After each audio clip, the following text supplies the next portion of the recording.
اور پھر خاص طور پر انسان رزق کے لیے دعائیں کرتا رہے، کیونکہ سارے خزانے تو اللہ کے پاس ہیں، وہ جب جس کو جتنا چاہے عطا کر سکتا ہے۔ اس کے لیے نبی صلی اللہ علیہ وسلم کی سکھائی ہوئی مسنون دعائیں بہت ہی بہترین ہیں۔ نبی صلی اللہ علیہ وسلم ہر روز صبح فجر کی نماز کے بعد یہ دعا پڑھتے تھے، اللہم انی اسألک علما نافعا ورزقا طیبا وعملا متقبلا۔ اے اللہ، میں تجھ سے علم نافع، طیب رزق یعنی پاکیزہ رزق اور مقبول عمل کا سوال کرتا ہوں، یعنی ایسے عمل کی توفیق دے جو تیرے ہاں قبول ہو جائے، تجھے پسند آ جائے۔ اور اس کے ساتھ ساتھ انسان کو حرام سے بچنے کی دعا کرنی چاہیے۔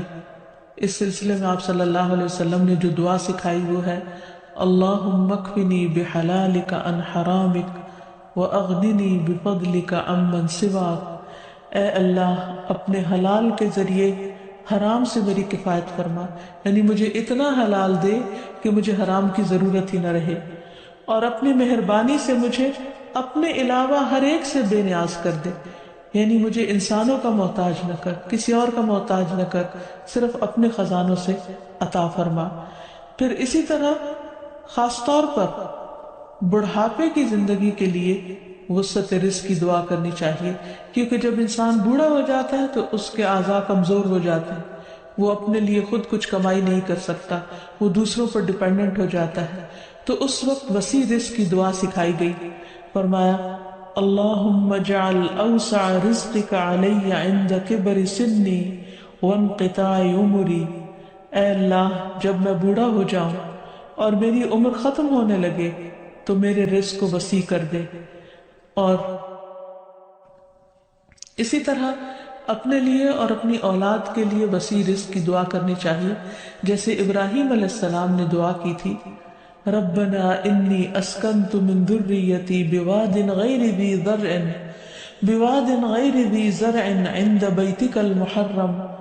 ربنا لیقیموا الصلاة فاجعل افئدة من الناس تہوی الیہم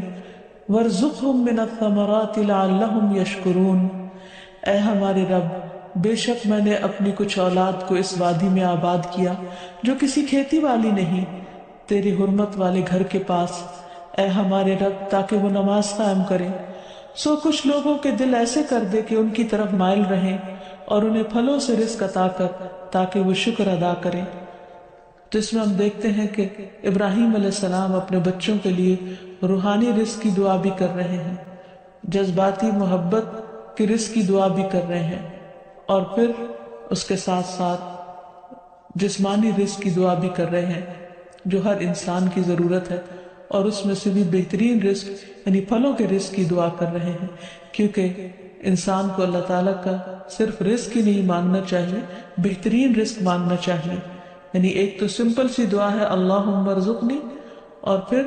ورزقنا وانت خیر الرازقین، جو سورۃ المائدہ میں اللہ تعالیٰ نے دعا سکھائی ہے، اور ہمیں رزق دے اور تو سب رزق دینے والوں میں سے بہترین ہے۔